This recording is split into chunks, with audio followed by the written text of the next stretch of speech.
Janae, Cywes, welcome to the show.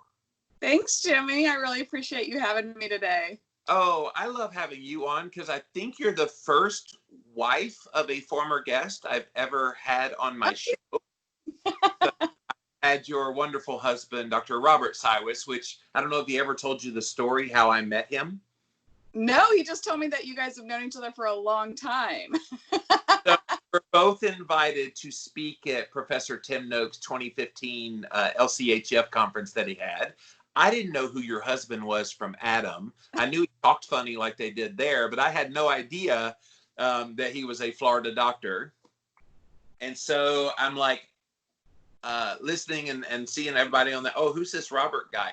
Oh, yeah, we want you to go introduce him. I'm like, what? Like, it was my first day there, and I was jet lagged still. And they're like, yeah, get up there and introduce him. I don't know who he is.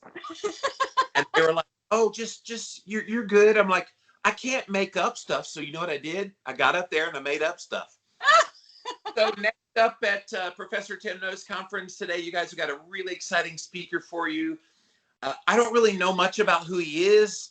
Really never heard of him before. Ladies and gentlemen, Dr. Robert Cywes. And he comes up on stage, and I was so embarrassed because I'm like, that's not my style. I have to know the people I'm introducing.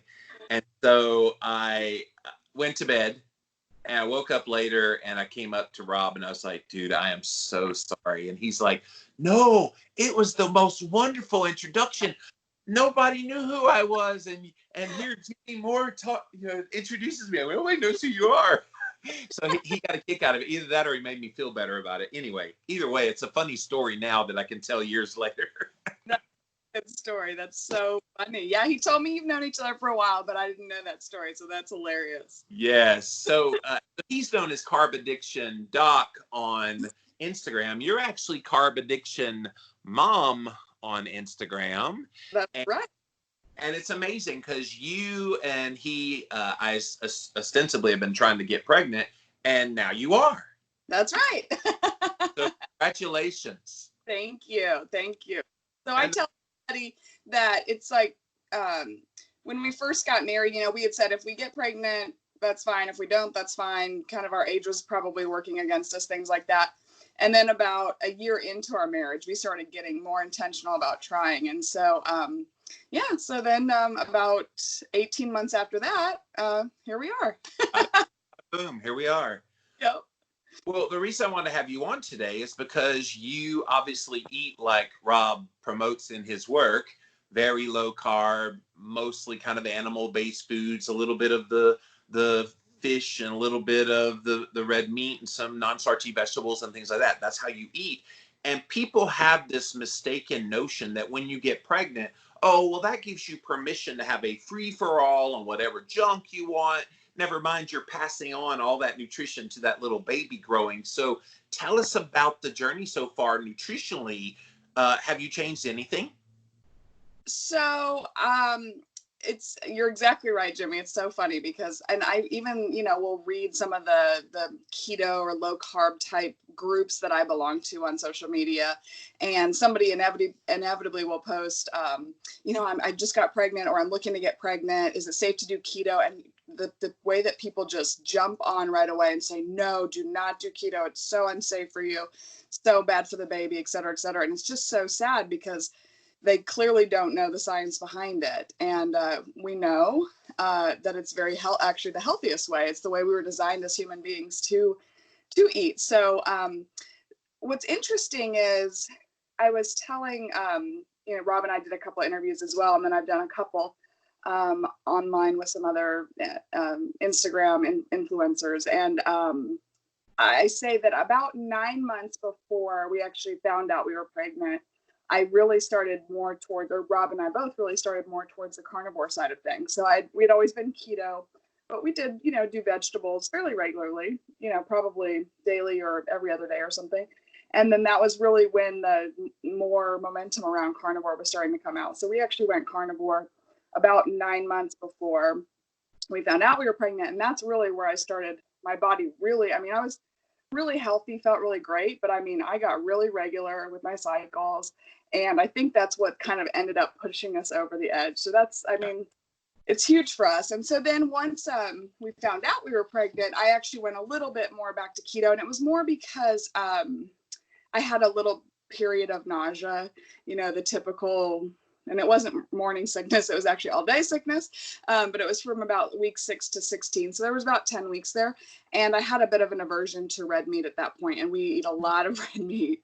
So I was doing more things like salads at that point. So it wasn't that I, you know, said, even gave myself permission to go back to keto treats or anything like that. It was just kind of vegetables tended to appeal to me more at that time. So Well, and what's interesting is a lot of times women will get to the nausea state of pregnancy. Okay, I need to eat saltine crackers, and saltine crackers turns into more crappy garbage, turns into Twinkies and ice cream and everything in between.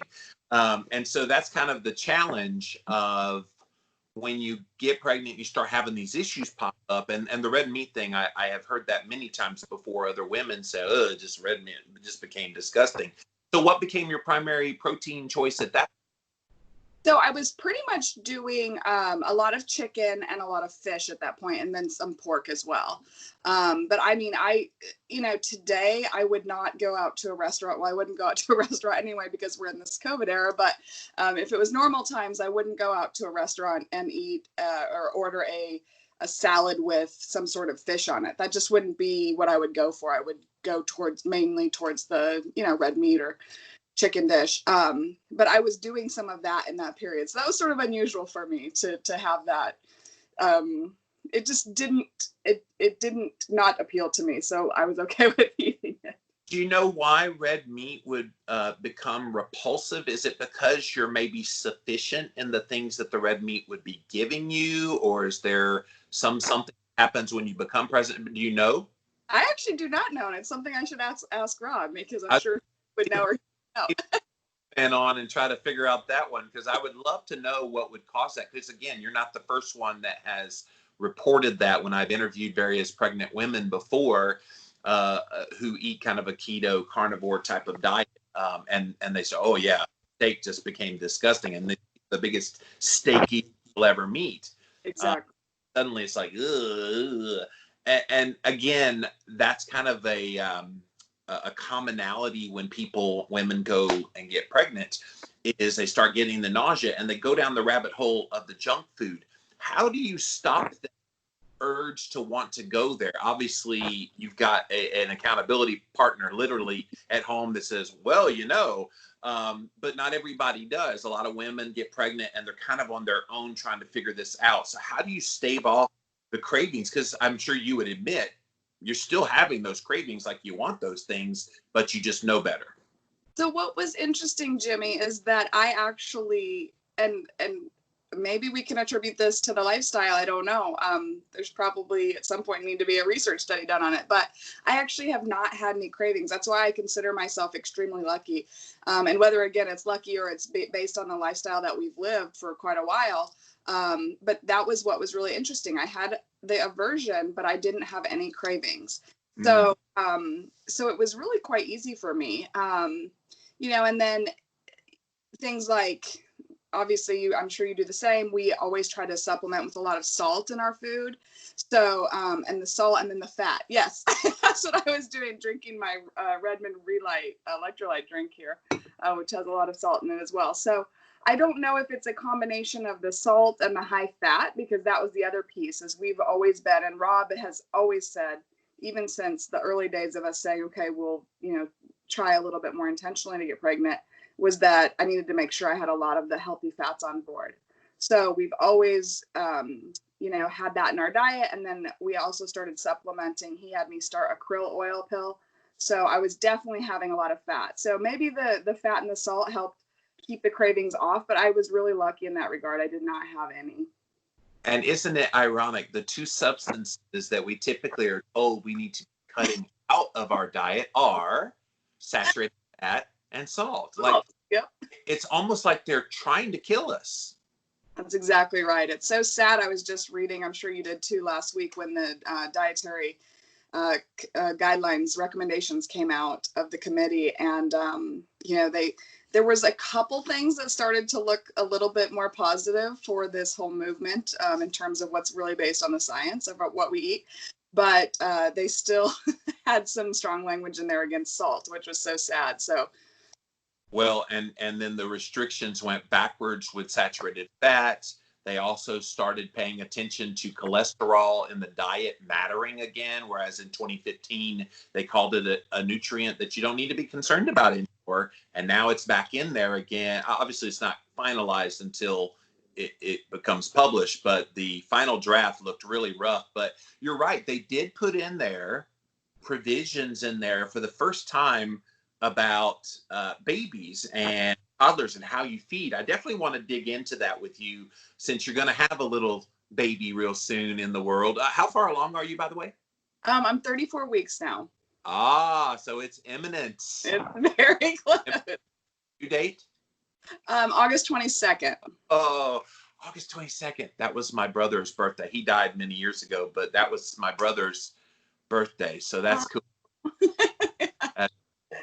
So let's dive into that. So you've done your research looking at what they're recommending. About the only good thing from the general guidelines, before we get into the toddler and baby one, the general guidelines that I saw was, okay, now they're getting somewhere, is the full fat dairy. They like embrace that dairy can be a good part of your diet. Obviously, if you're not dairy sensitive, don't have issues with that. But I thought, okay, that's a positive move in the right direction. But then they said nothing about meat. Didn't even make a comment one way or the other, just nothing.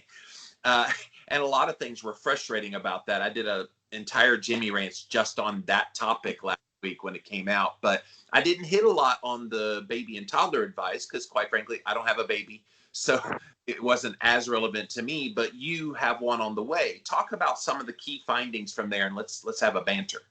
Sure. So, again, just them addressing it in general was really good news, I think, because it was the first time that they had said anything about babies under 2.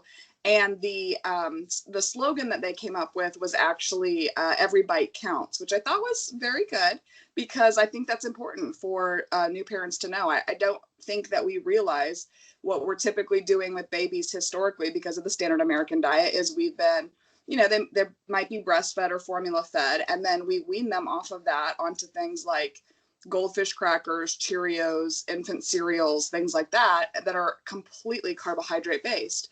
So it's really weird that we're taking what's the healthiest thing in evolution in terms of being fed off the breast and then transitioning to the most unhealthy thing we've ever done to human beings. So the fact that they at least addressed the first 1,000 days of life as being so important to the future of that child, I think that piece was at least in the right direction. One of the things that they said was no added sugar for the infants up to 2. Which I thought was really good as well. So at least we're getting a little bit of the language right. But a huge problem with that whole added sugar. I mean, I get it. Let's don't add new sugar from man-made sources, ostensibly high fructose corn syrup and the like, even honey, even like other, although honey, they probably would call a natural sugar, not added. But anyway, but what about the sugar that's in things? It's almost as if, okay, this classification of sugar, bad. Oh, it's natural, good. And so people have this false illusion that they're feeding their kids and even themselves well. Oh, it's just natural sugar, that 29 grams of sugar that's in a banana. Not that a banana's bad for a kid to eat, but let's not pretend like it has no impact on their bodies. That's exactly right. So Rob and I were actually having this discussion just a few days ago when the recommendations came out. Because they did very strongly in there make the differentiation between natural sugar and added sugar. And, Rob's always said, and I will continue to repeat what he says, is that it doesn't matter because when it enters the bloodstream, it's the same. Right. So that's what's the important piece of that. And that actually was a quote from the head of the Pediatric Society that's sitting on the committee. So I thought that piece of it was not ideal, but at least they're starting to say no and sugar in the same sentence, but we're not there yet, obviously. It's somewhat of a silver lining in some otherwise grim news. But the other aspect of this is putting the emphasis on sugar. You neglect these sugar effects once they enter the bloodstream. To Rob's point, once you consume carbohydrate of any kind, even the so-called healthy ones, turn to sugar in the body. And so it's like there's no acknowledgement that that happens either. So I call added sugar, okay, now you're in the car. You haven't driven anywhere. You're not really going anywhere. You got no map out. Your GPS coordinates aren't set. You're just in the car. Okay, we're here. All right, added sugar. Now what? It's like then like removing and at least shining a light on the impact of sugar. Okay, you're backing out of the driveway at that point. Yeah. You know, and they're slowly getting there. And this has been something I've been out there 15 plus years doing this, trying to be a troubadour in this. And it's just going at such glacial move that you're just like, come on. But these things don't happen fast. That's exactly right. And once I'm sure you did it 15 years ago, Rob did it 20 years ago. Once you actually understand the science, it's so obvious. It's so crystal clear. But, the majority of the population out there still doesn't get it, still doesn't see the science. Although I see COVID-19 being a game changer, I think a lot of people are for the first time realizing, oh my gosh, look at all these people that got sick. Were they sick? Yeah, they kind of put the narrative out there, a bunch of old people. But then, okay, what do a lot of elderly people have in common? They all have metabolic challenges because of their years of living. And then, oh yeah, us younger people also have metabolic challenges that could exacerbate it as well. So I'm hoping that opens people's eyes. But you're right, for the most part, they're totally oblivious to it. And the 2020 guidelines reflects that even the so-called experts out there are totally oblivious to it still. Yeah, it's quite sad because they make a big deal out of saying that this committee is put together to really review the science. But then when you dig down on it, there isn't a whole lot of science actually being used in those recommendations. And admitted in the guidelines when they were like looking at like what they were going to put in there, and the argument was made, well, you need to look at this, research that looks at the ketogenic research, for example, and they were, oh, most of those studies look at a disease, type 2 diabetes, heart disease, cancer, obesity. We're not treating disease with the dietary guidelines. It's for general health principles. And I'm thinking, if it's healthy for disease control, it's healthy as a preventative. And yet none of that's reflected in the actual guidelines that are going to be coming out. And even for the babies and kids, like what we're talking about here, none of it's going to be applicable because you didn't look at the totality. That's exactly right. And because so many programs and nutrition advice, et cetera, is based on these guidelines. It's so critically important. I mean, things like the food programs in our schools and daycares and things like that are going to be based on this. So it is really important, and we're missing that key element of the actual science. Oh, the school lunches, the military commissaries, even like when you go in your doctor's office or go see a dietitian, they're going to quote you the gospel according to the dietary guidelines. Yes. And it runs counter, what you want to do runs counter to that, then I mean, they don't want to hear anything of the sort. Well, this vetted out science, and we're kind of seeing a lot of that pseudoscience show up in people talking about COVID and some of the other things out there too. It's crazy. It is. It really is. So what else is in the recommendations for children and toddlers that you found interesting?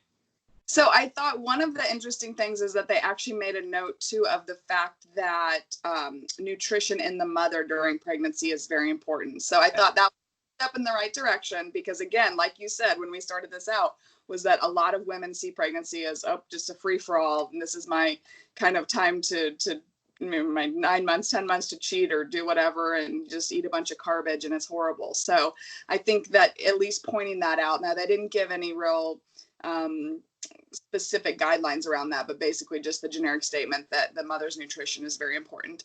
They did make a note of omega-3 fatty acids, but it was interesting because the reasoning around it was different than the actual importance of the fat. So they sort of got there. I think indirectly, and I'm going to play a little bit pessimist here. Indirectly, I think telling women, oh, you should just eat healthy, that's code. Like, I've been around long enough to know when they say, well, pregnant women, you just need to eat healthy. So what does a person who's been indoctrinated, and I use that word very specifically, by the propaganda of low fat, high grain, blah, blah, blah, when you've been indoctrinated that that's the healthy way, you're not going to turn to a ketogenic or a carnivore type of diet. You're going to turn to grains, low fat, da, da, da, da, da, da, da, da, da. Well, that's not healthy for that kid. No. That kid needs lots of like healthy fats, not just from omega-3 fats, yes, but saturated fats and all the things that you're consuming in your diet right now. I definitely want to ask what you're eating kind of on a daily basis now. But I mean, it's amazing to me when you say women just eat a healthy diet, they're not eating necessarily a healthy diet. No, and that's the issue there. It's very, I guess, subjective to what they think is healthy. But you're right. They're going to go with the food pyramid, healthy diet if they're in pregnancy. And Rob actually does a lot with, he has a relationship with a couple physicians in town who work on fertility. And I guess because the PCOS is a big deal when you're trying to get pregnant, and a lot of women, that's what prevents them from getting pregnant. So he's educated those doctors, and they're very much in tune with his philosophy about getting off the carbohydrates and upping your fats. And then typically they see very good success in the pregnancy. Right. And so, slowly but surely, like you said, it's a very slow moving,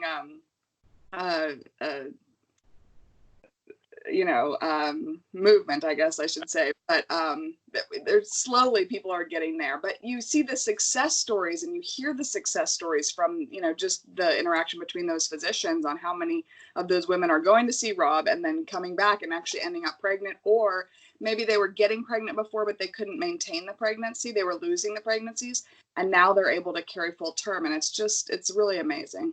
So are there reproductive endocrinologists that he's helping out to help the women overcome their PCOS?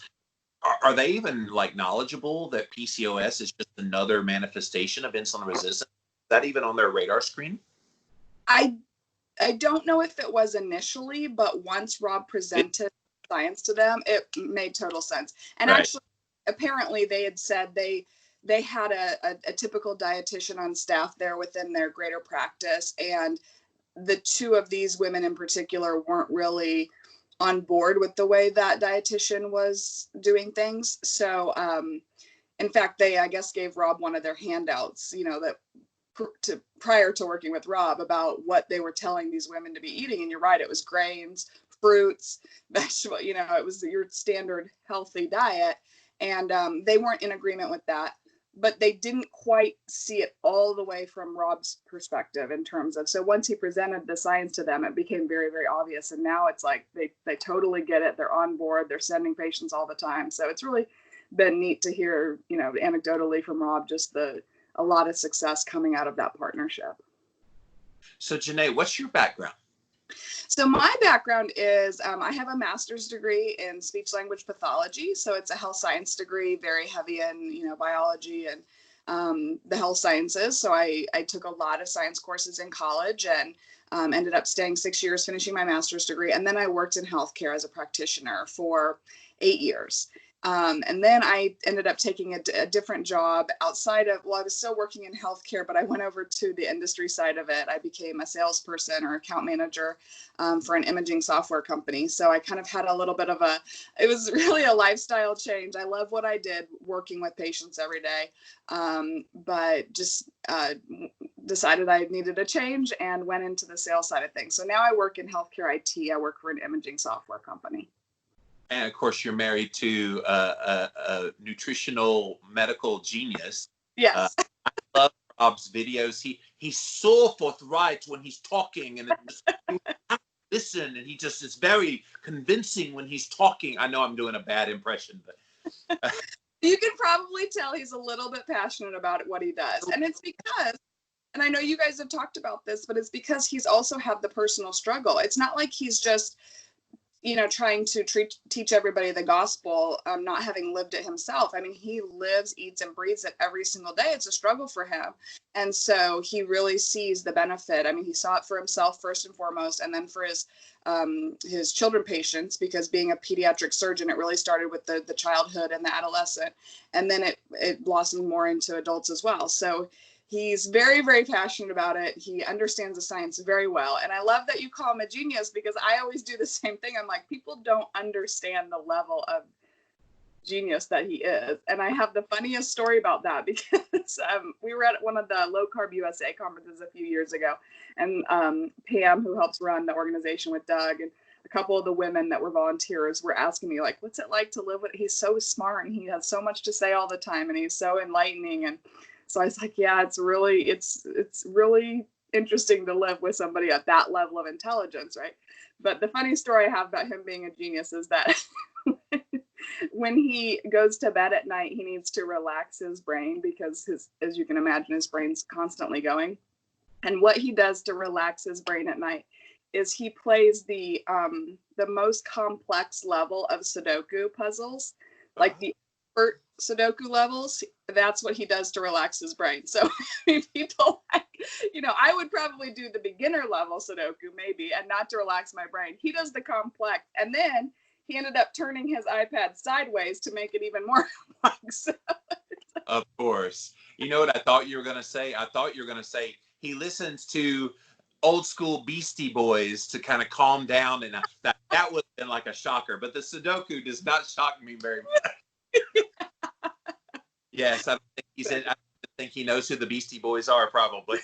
Oh yeah, he does. He likes Pink Floyd and all that. So yeah, he's got some of that stuff too. But it's just a different level of intelligence that I cannot relate to. I'm just not there.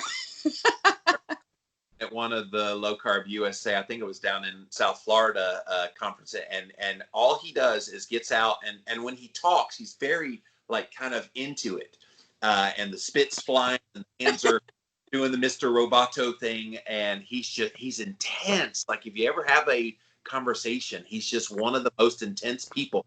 After a while, like, I try to be like real congenial and come and I can't stay in a conversation like that a long time. I go, okay, I got to go hug somebody. That's exactly right. And I'm more like you. I'm very like, let's just have a conversation. Exactly. What's your diet like now? Like, you're towards the end of the pregnancy. How are you eating? Are you able to eat red meat again? Yep. So after about 16 weeks, it went away. The nausea went away. And it was never morning sickness. It was kind of all day sickness, even more intensified at night. So I would try to eat early when I was going through that period. And like I said, a lot of chicken and fish and pork. And toward the end of the day, sometimes wouldn't really even eat, because it was just too much. And after 16 weeks, it was like a switch flipped, and I felt so much better, and I started back to red meat. And now I probably am eating red meat 3 to 4 times a week. So that was the other thing that changed. You asked kind of like how things changed after we got pregnant. We were pretty much OMAD carnivore prior to getting pregnant. Once we found out we were pregnant, then I intentionally tried to went to 2 meals a day instead of 1. And a little bit more on the keto side of eating more vegetables again. So, but now, so every morning I drink, Rob brings me a glass of whole milk with some heavy cream in it. So that's how I start my day. And then around noon or 1, I eat something. So it's typically like, I make a habit of making a lot of bacon, like 2 pounds of bacon every Sunday. And I have it in the fridge throughout the week. So I might have 4 pieces of bacon or something, and maybe a slice of tomato or an avocado or something. Or I might just have the bacon around noon. And then typically around 5 or 6, we eat, a typical dinner. Rob's still OMAD, so that would be his only meal of the day. But for me, it would be my kind of second meal of the day. And that'll be something, last night it was some sausages and some cheese. And the night before was bacon and avocado. So it just depends. And then we had some fish over the weekend. So just a kind of a variety of the proteins. And again, lots of fat. We're putting lots of olive oil on things, butter, of course, our salt, lots and lots of salt. And then I'm just drinking fluids throughout the day, whether it be regular water or my Relight, the electrolyte drink from Redmond. Or, occasionally I'll have a cup of coffee. Somebody was asking me on Instagram about my coffee. Is it regular or decaf? It's regular. I typically am a 1 cup of coffee person a day. If I wasn't pregnant, I would have one every morning. I haven't really had a desire for coffee in pregnancy. Rob will make me a cappuccino on the weekend, so I will drink that. And occasionally I'll have just a regular cup of coffee in the morning.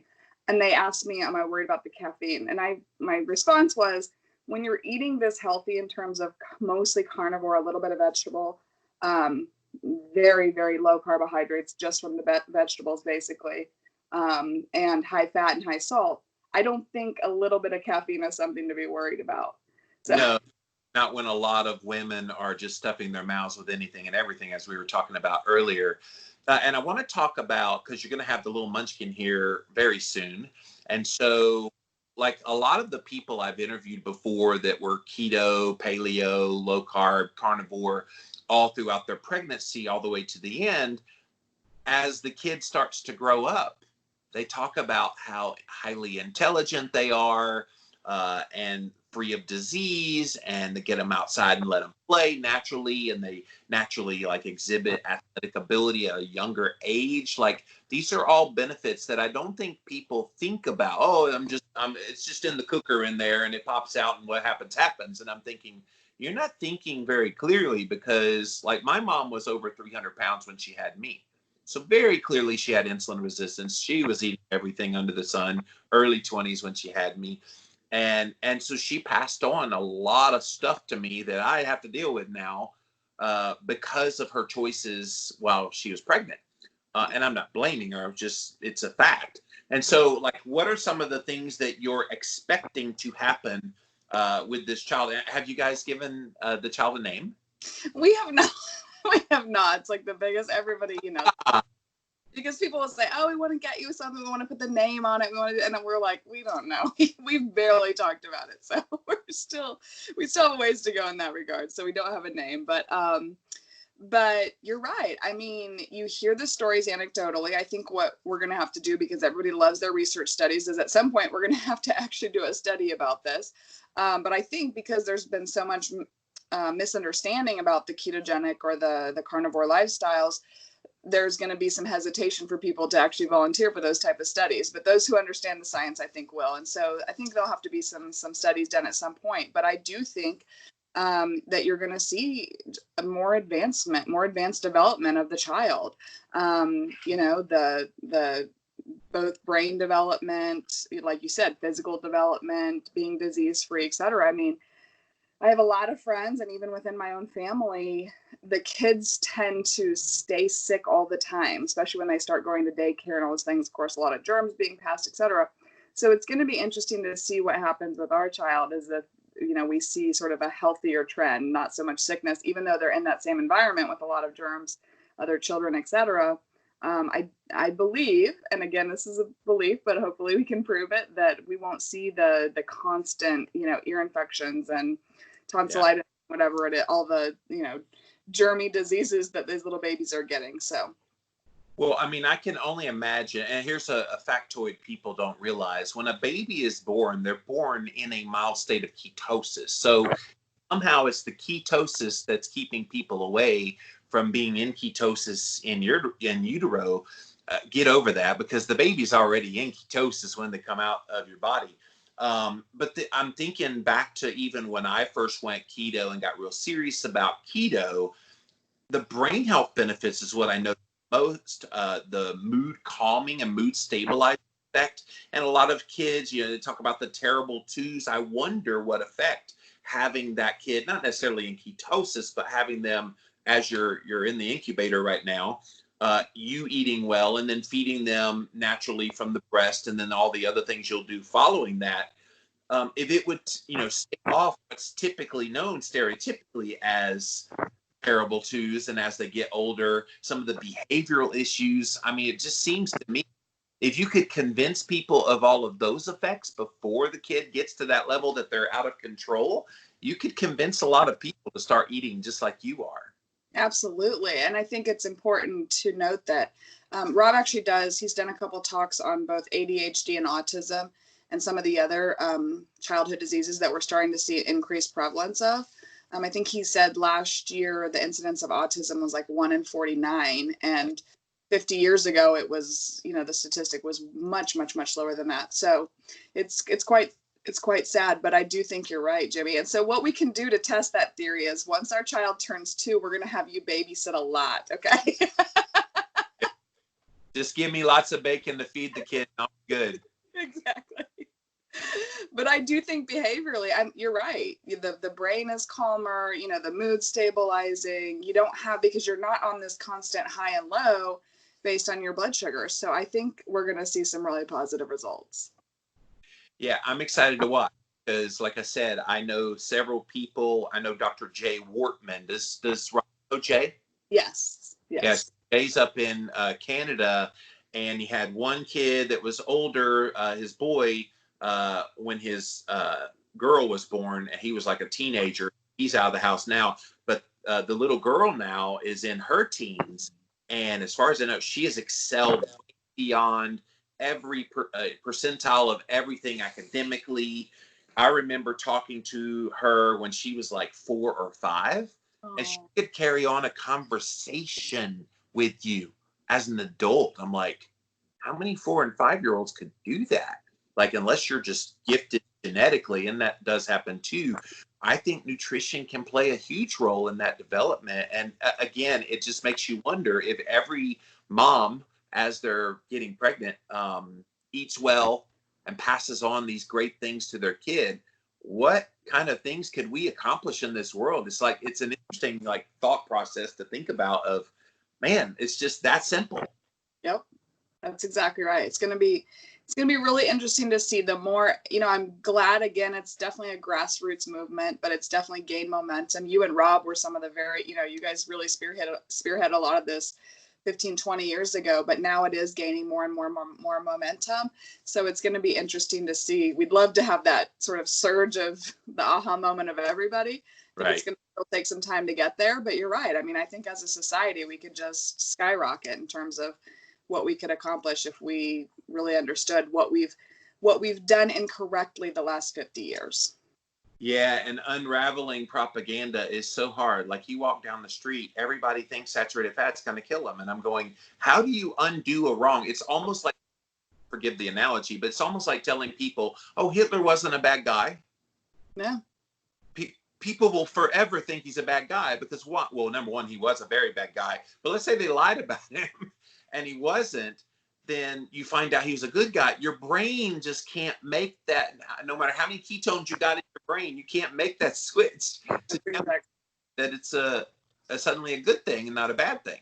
That's exactly right. It's going to be a huge uphill battle. I mean, you really have to understand the science and have that aha moment for it to make sense. But yeah, the general population is going to be a very challenging uphill battle for sure.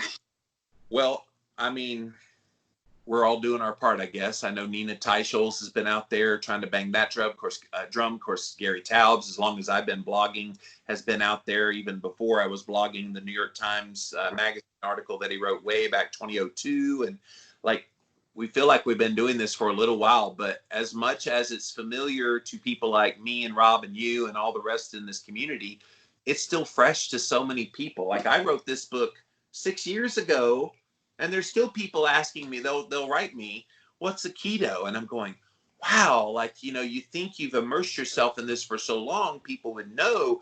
No. And then it's all the more with all the lies that women are being told. They go to the doctor, okay, well, you need to kind of like eat healthy, whatever the heck that means. Exactly. So. It was interesting, Jimmy, just back to the dietary recommendations for a minute.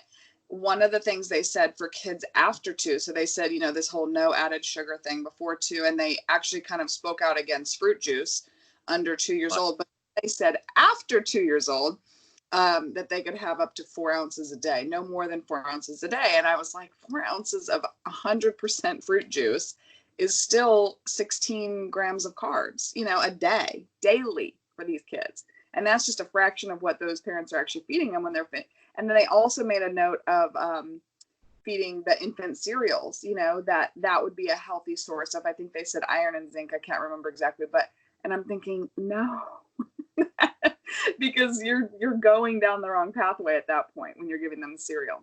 Well, and the cereal one is interesting, but think about the 4 ounces of juice thing.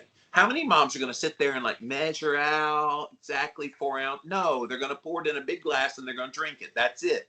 But then they don't even take into account, even if they got the 4 ounces, the highly palatability of that stuff. Like my mom used to feed me, and you probably had it when you were a kid too, Sunny Delight, Sunny D. And Mm-hmm. so I drank that stuff thinking it was healthy.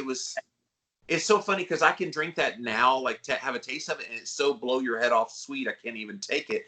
But I drank it then. I thought it was nasty. It was gross. Definitely not after brushing my teeth.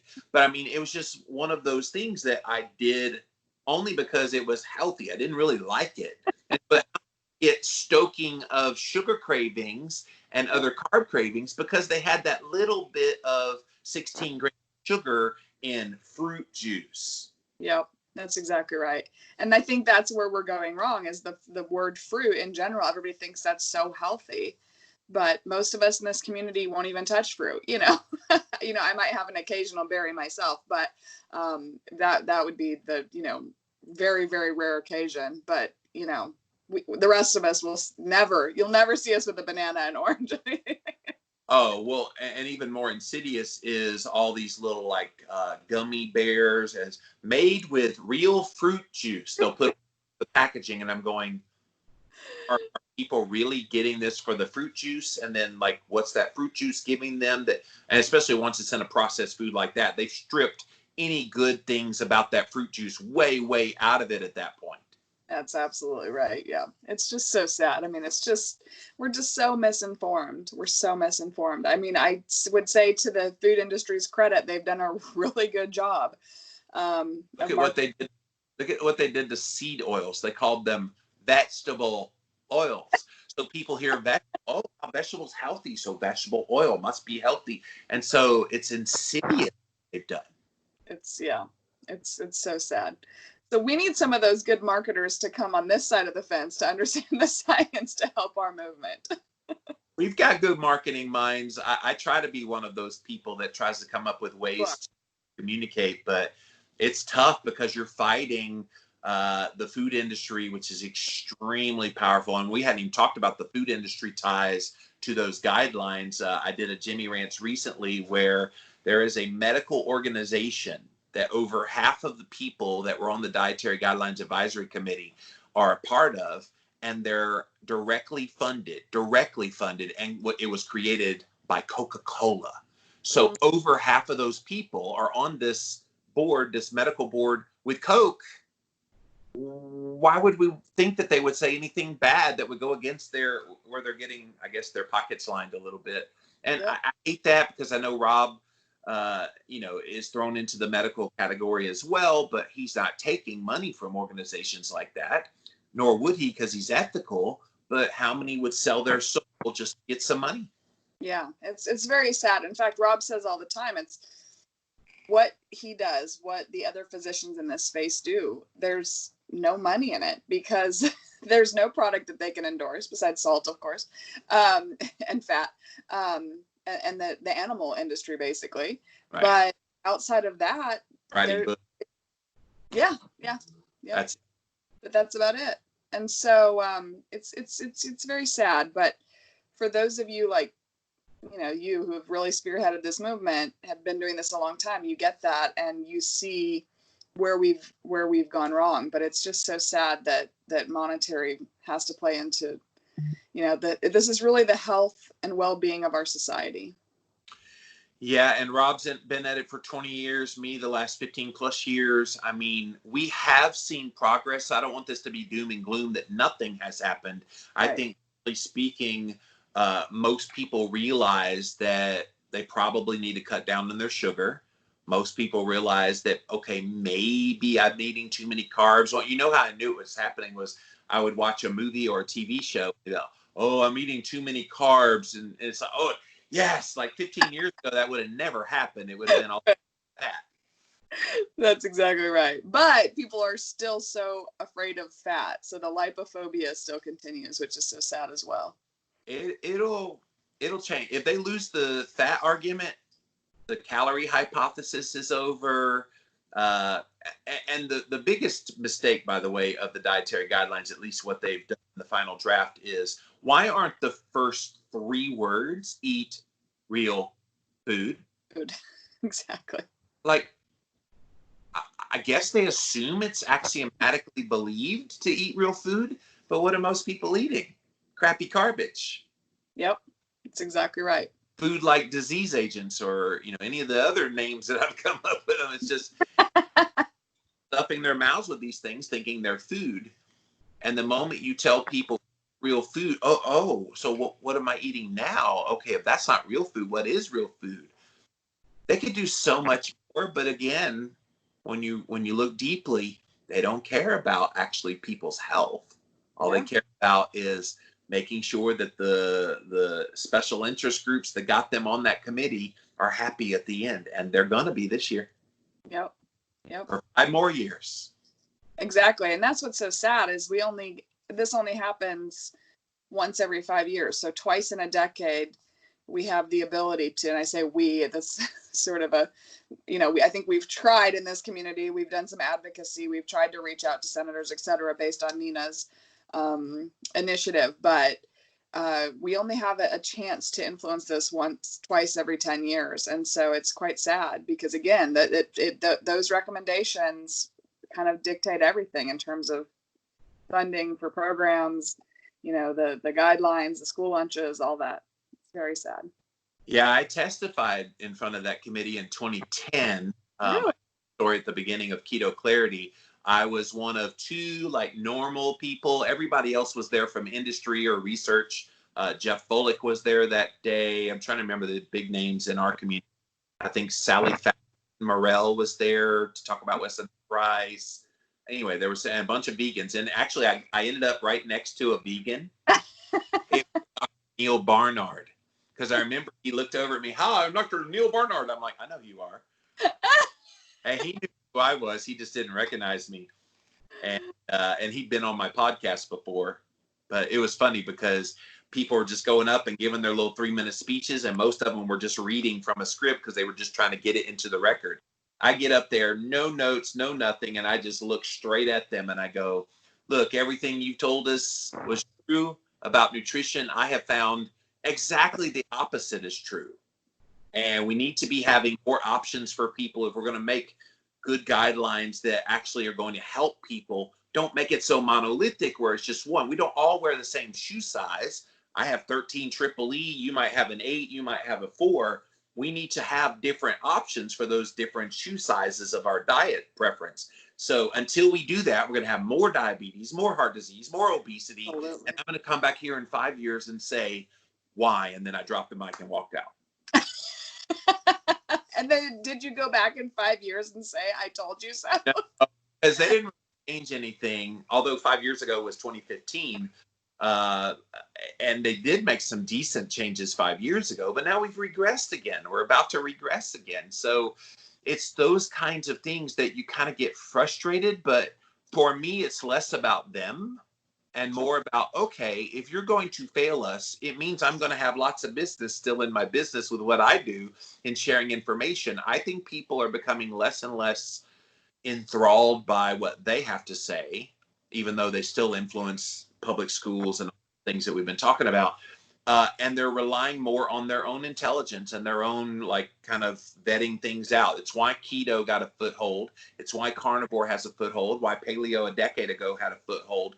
People are searching for answers that the dietary guidelines could have already answered. That's true. Yeah, that's what's so sad is you talk to anybody in this community or even people just starting or people who've been in it a long time, and they will say they tried so many things. Rob always says, I think by the time a patient comes into his office, they failed, 10 diets or something. And certainly he tried them all. He tried Slim Fast, the cookie diet, the whatever diet. He tried every diet too when he was heavy. And so it's just so sad to hear they tried to do everything by the book. And the other piece of it is the intentional starvation. That's what's so sad about it is anytime you're restricting calories, your typical low fat, high fruit, vegetable, grain diet that they would tell us is good for us. Or that if you have some sort of heart issue, your cardiologist would typically tell you it's good for you, right? And they go on it, and then they're just absolutely starving throughout the day because they're not actually getting enough nutrition.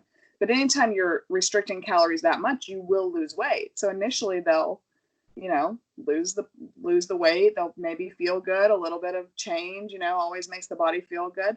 And then it's just not sustainable because their body is craving nutrition that's not getting.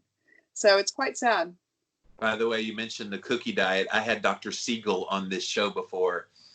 He's an interesting guy, and he kind of made that up on a whim. Oh, let me put a whole bunch of fiber in a cookie and tell people that if they eat this and keep their calories low.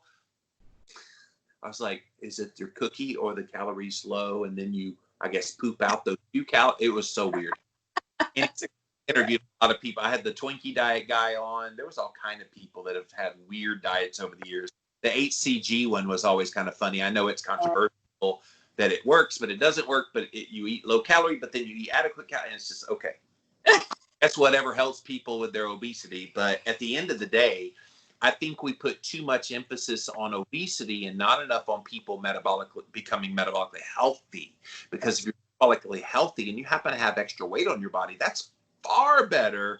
Like all the stuff about COVID-19. Oh, if you're obese, you're more likely to have poor outcomes with COVID. And I'm like, okay, look deeper than the obesity. Okay, maybe they all have obesity, but what's causing that obesity? Is it an underlying insulin resistance and metabolic health?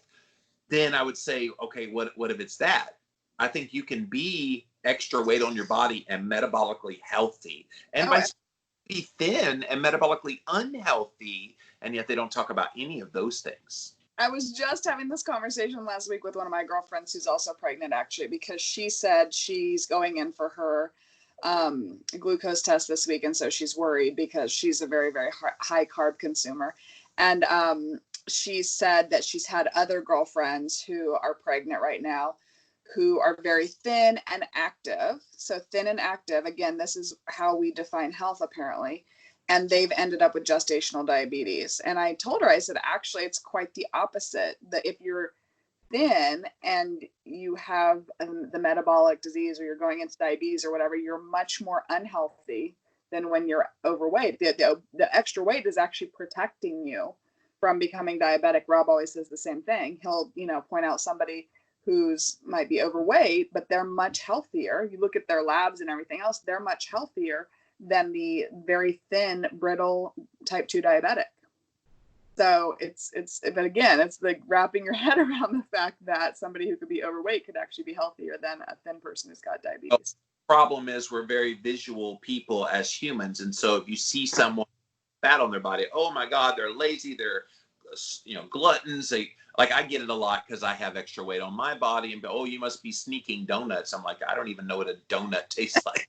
Or been so long and it doesn't sound good at all. Give me a ribeye steak. We're ready to go. Yes. But it's amazing. And you can't have an LED light flashing on your chest that says triglycerides 43, HDL 84. It's just not there. Hey, maybe. So. Yep. Again, the education that you do and people like you who are out there, people like my husband, Rob, you guys are out there. You guys are blazing the trail for everybody. I think the education is so important now with social media. It's available to people. Like you said, more people are seeking it out. They want solutions to the issues that aren't being solved by the standard American diet. So I think we're getting there, but it's and just a lot of credit to you and people like you for doing what you do, because it's just so important. Thank you for that. And guys, her name, Carb Addiction Mom, over on Instagram. Go check her out. And her husband, Rob, let's go to his page. Give him a little shout out love. There you go, Rob. And Doc is his name. Look at that handsome chap. But thank you so much for being here today. It was a great conversation, and I wish you nothing but love and success with this little munchkin. And post-pregnancy, I'm assuming you're hardcore, really going to ramp it up and get back into eating your normal way pre-pregnancy to get the weight off. Are you worried about that in any way?